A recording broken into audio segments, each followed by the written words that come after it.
Well, hello, everyone. Well, it is my great pleasure to have an old friend of mine, Terence Gardino, and he has been doing astrology probably as long as I have, right? Tell me, about 40 years is my history. So, hate to say it, but it's true. And we both started with Western astrology, right, Terence? Yes. Yes, yes. And what I love about you is you carry on both equally as well.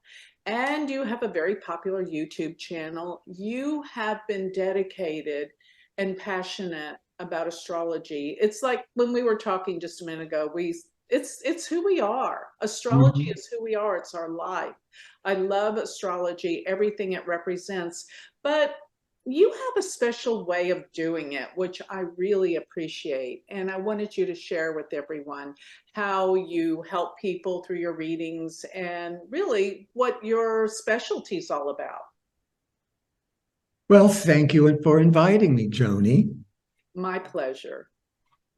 Yes, I started my first reading where I charged a little bit of money was 1977. Yes, wow. And then Computers back then.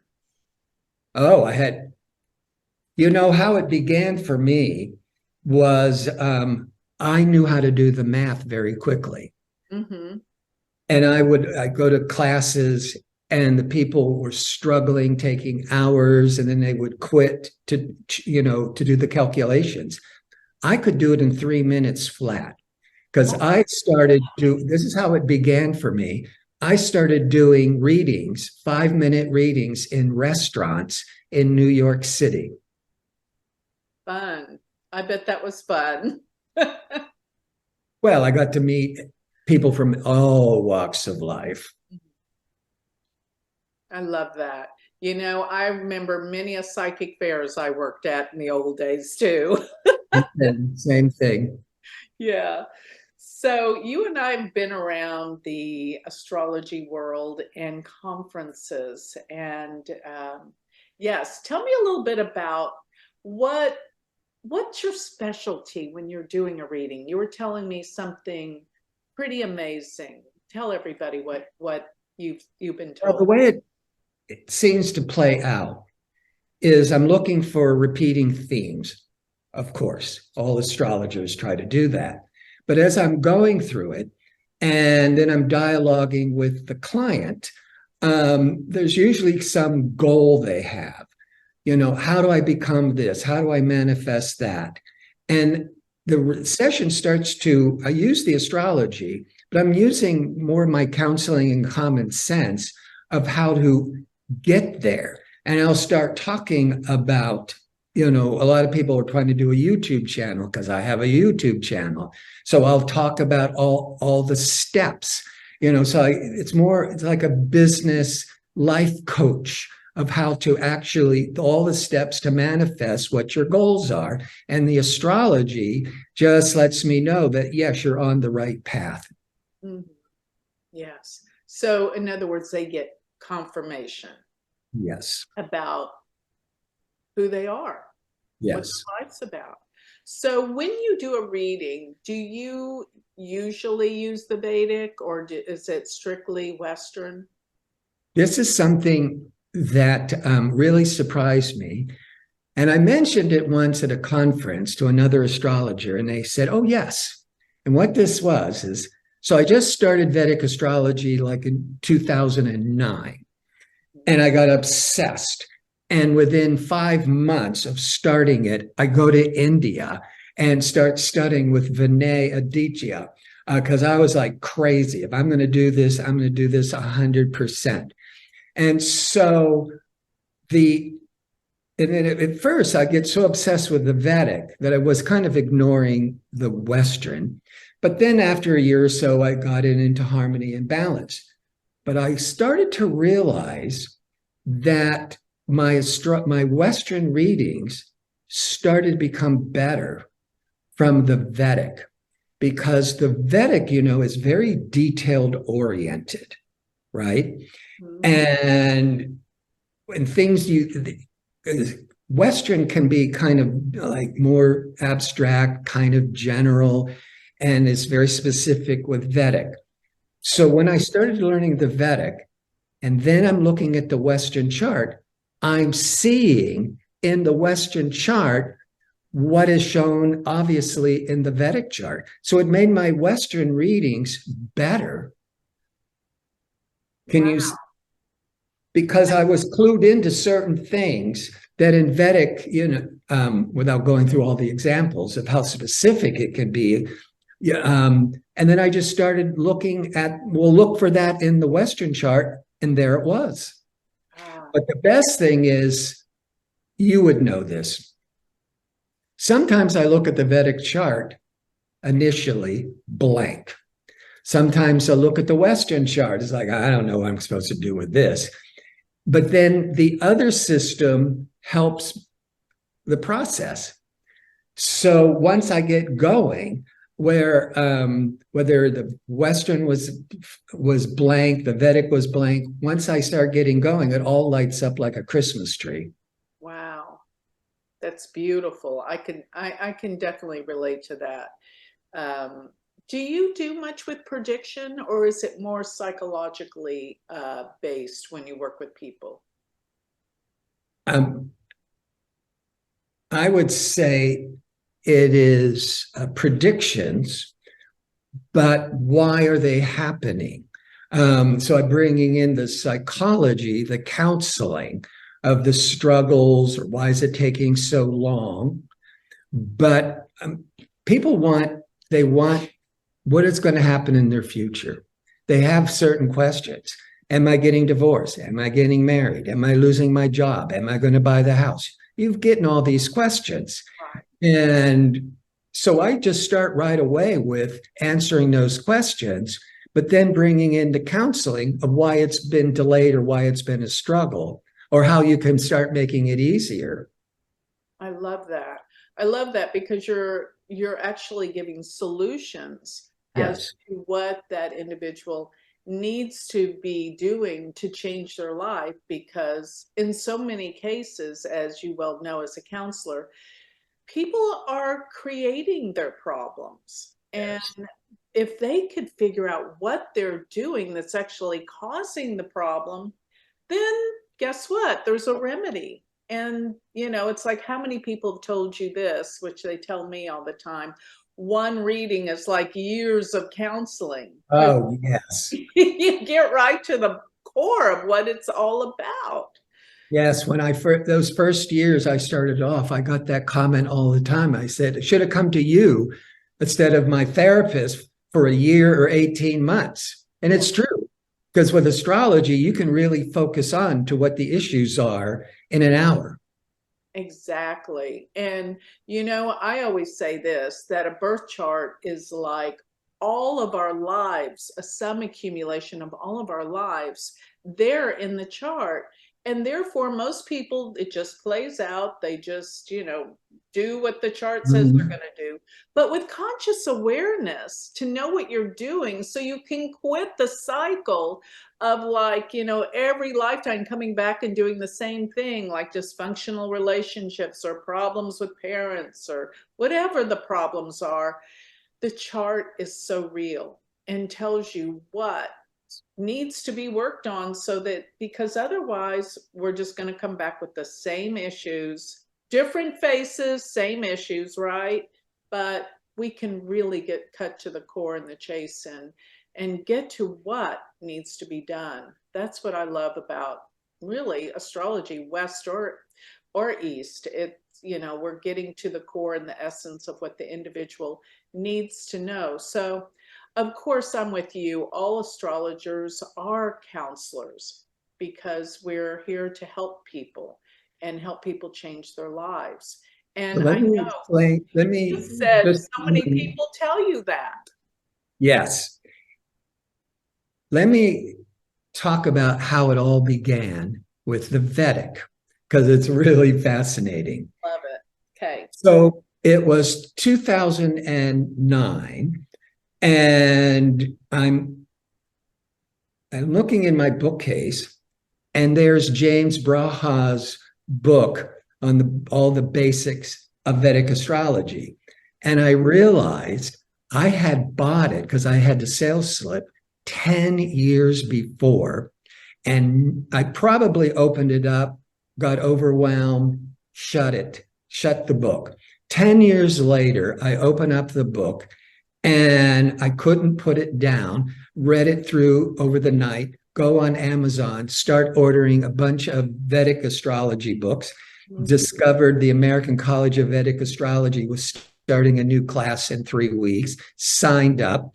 5 months later, I'm in India because I just went full tilt. That is amazing.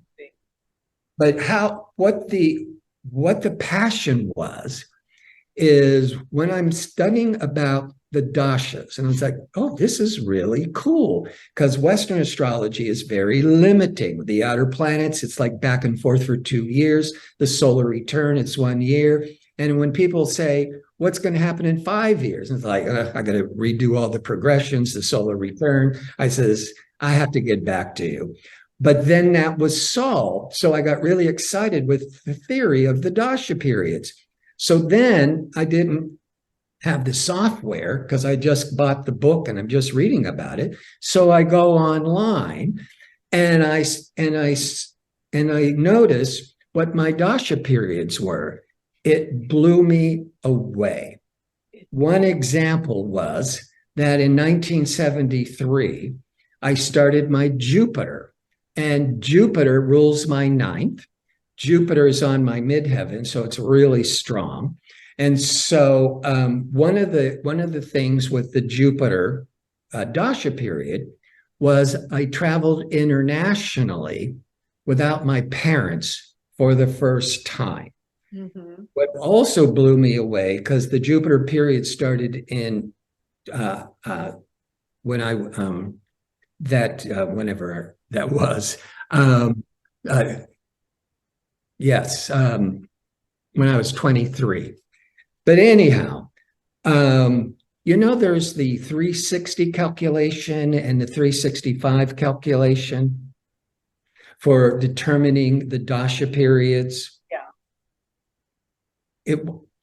It wasn't until later when I started studying that I went back to that Jupiter dasha period. The dasha period with the 365 began in that June 1973. Mm-hmm.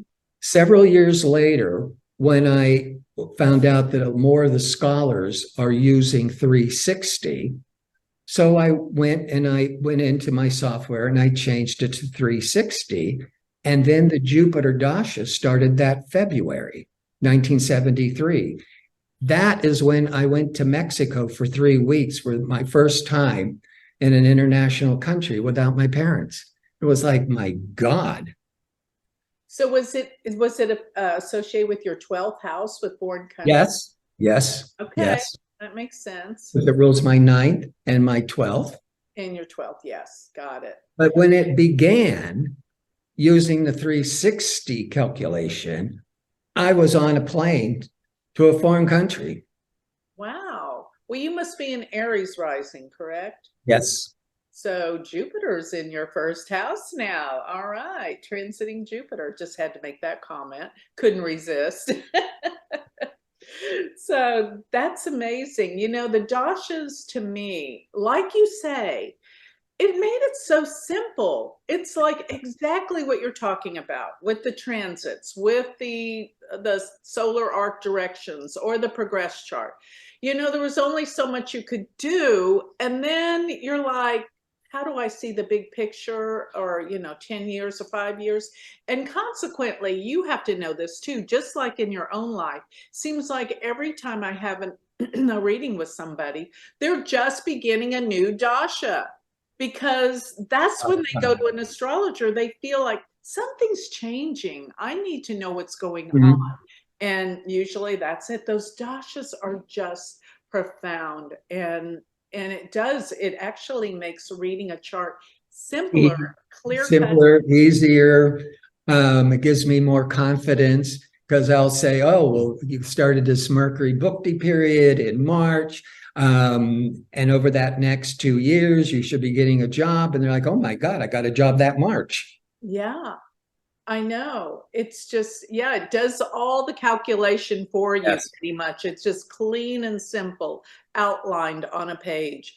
I remember trying to look up all the transits, like, oh, what happened? You know, somebody will ask you, what happened 20 years ago? This was the worst time of my life. And I'll have to go look up where Saturn was and where where Rahu and Ketu, where I have to go look them all up in the books. But this, just look at the dasha. Everything's there. Clean and simple. Yeah. The thing I don't, I've talked to a lot of Vedic astrologers going to all these conferences, and they mostly started off Western. They discovered Vedic and they dumped Western. Yeah. And I don't get it, because you got two brilliant systems. When one isn't working, the other one is, and you'll get so much more detail. Mhm. And with the Vedic, the pure Vedic astrologer isn't using the outer planets, which is as powerful as the dasha periods. Right. I have to use the outer planets. There's no way. That kind of detained me from going into Vedic for a while. When I heard they didn't use the outer planets, I was like, well, wait a minute. I don't think I'm going to, this is not for me, because I knew how well they worked. And then all of a sudden I found teachers that use the outer planets, and it was like, oh, okay, this is what I want, to use Vedic with the outer planets. Perfect. You're right. We can't drop those. They're amazing. Amazing. So I want to bring something up right now, because you mentioned James Braha, which I'm putting on a conference. This is June 2nd through the 5th. I have to give a little plug here, Terence. Yes, you should. Here I in wish I could Dallas. be there. Yes, and James is going to be one of our speakers. As a matter of fact, have you seen his new book, No. Braha Sutras? No. Oh, you're gonna love it. You're gonna love it. Okay. Anyway, he's got a new book out, and he's going to come talk about, really what the book's about is all the things that he's learned over his past. I guess he's been around as long as you and I too, 40 years. So that's basically what it's about. But yeah, we all kind of started with his books way back in the very beginning. He had the only books that were understandable, if you recall. Let me also tell you, so that's how the Vedic started for me. Let me tell you how Western started for me. Oh, good. Because Love it was this. also so destiny, but at the time I didn't know what was going on. So I'm in college, and it is when we're starting the new semester, and one of the classes was chemistry lab. So I show up, and the teacher announces to everybody, pick a lab partner. So I want to be cool about everything. So I'm looking around, who's the coolest person? But instantly everybody just grabbed the person next to them. And I'm like, oh my God, I'm going to get stuck with some kind of nerd, because I was too busy looking for the right person. And so I got hooked up with Ramona, who's an astrologer. And she's trying to get a degree in psychology. And this was like nearly 50 years ago. And she comes up to me, what's your sign? No one had ever said that to me. At that point, I didn't know all the 12 signs. And I thought, oh my God, she's a lunatic. This is awful. And she wouldn't shut up. But when she was telling me these things, is she a witch? She must be a witch. This is like the best kept secret in the world. And I was obsessed. And, but Saturn was exactly on my ascendant that moment. And when out of destiny, because I didn't choose her, destiny chose her because we didn't have a partner. And she starts blabbering about astrology immediately as Saturn is crossing my ascendant. That is amazing. Talking about the outer planets, Terence, this was funny because when I found my very first teacher, I was in college at University of Texas in Austin, and it was the whole hippie era, right? Well, Right. I had all these books going into the college dorm, how to construct a chart. I mean, I was serious. It wasn't like sun sign stuff. I was trying to figure out how to construct a chart. So all of my roommates in college, when I would be getting my key to get in the room, they say, "Did you see those books she reads? She's a witch." And so I was the witch, but I found my first astrology teacher when transiting Uranus was exactly conjunct my sun in the fifth house. I thought, Perfect. that's astrology. Blows your mind. Yeah. Yeah. The other great thing is I'm no I don't take anything for granted. I've been doing it for over 40 years. I'm still amazed. In some ways, like this stuff, to this day, I'm like, this stuff still works. I relate totally, completely. It's just amazing to me every day how it works. Is that crazy? Well, here's a recent example. Um, I'm born in Western. I'm born on the last day of Capricorn. Mhm. And Pluto is now at 0 Aquarius, Western.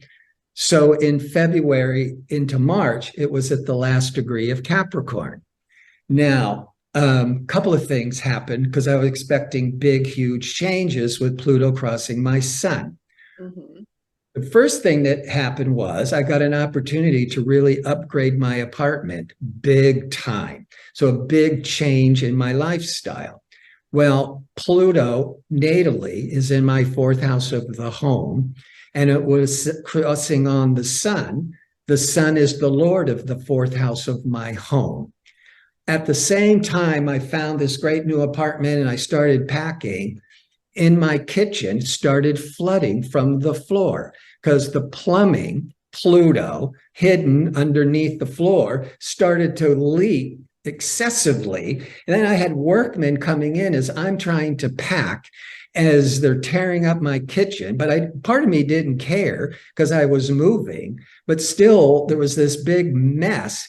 And there was Pluto first hitting my sun, and I'm having plumbing problems in Yeah. my home as I'm packing to move to a much greater upgraded home.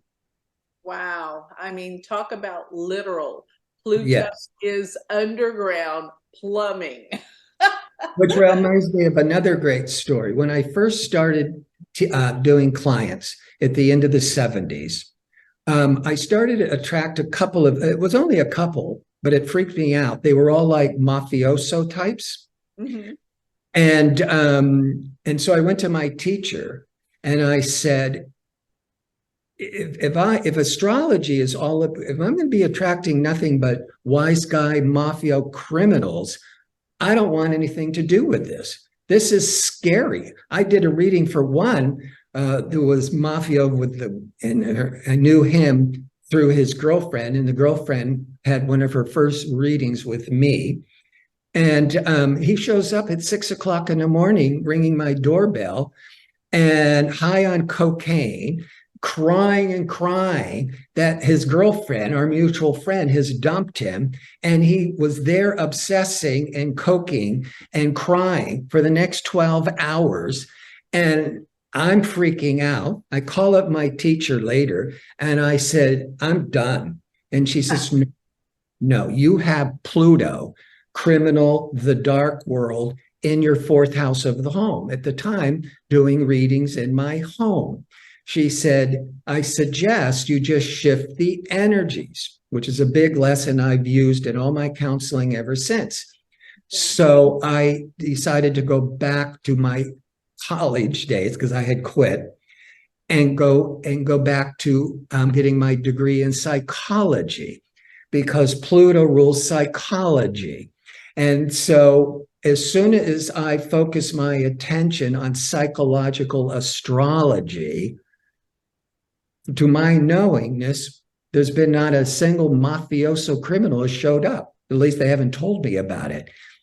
It's all been people in therapy. It just shifted the energies. So shifting the energy is basically from what I'm surmising. When you're experiencing the negative qualities of a planet, what are the higher, Yes. more Yes. positive qualities of a planet? That's where you go. So if you're feeling like a victim of circumstances, the astrology can let you know what it is, what the dynamic is, what the planet is, and you'll see the negative effects. Well, what are the positive effects? Instead of being a victim of it, you just take control and you start moving towards it, manifesting the positive. Absolutely. And Pluto is about control. So that's really interesting. Thank you for sharing that very simple but so true story. Yes. On, Yes. working with the astrological energies. That's amazing. So, Terence, is there anything else you want to share with us as a closing, or for us to know about you and your work and what you're all about? Well, you did have me think about all these different things of my past. So thank you for that. I haven't thought about it in a long time. Um, no, it's like we've known for 40, 50 years. Astrology is the greatest psychological tool. At the time, I couldn't afford therapy, and my parents wouldn't give me any money. And the astrology was my therapy. And it gives you so much insight. And one of the greatest things, and all astrologers know this, that we can endure anything when we know what it is and when it's going to end. There you go. You nailed it. You're so right. That's what everyone says, when you can tell them, yes, this is what it is, but here's when it's over. Yeah, you Yes. can endure it. Such Yes. a great point. Yes. You're way. Well, Joni, thank you so much for inviting me. It's been so great to see you now. It's been so great to see you too, Terence. This has been my pleasure. Thank you so much for coming on and sharing some of your gifts. We truly appreciate it. You are a gift to the world. Thank you. And the best of luck on your conference. Thank you. I'd be there, but I'll be in Germany, so I Well, can't. I know, too bad. You're going to be loving Germany, and I love all of Europe. So have a blast, and I look forward to seeing you in person one day. Okay? Soon, soon. Okay. All right. Okay. All the Thanks. best. Bye-bye.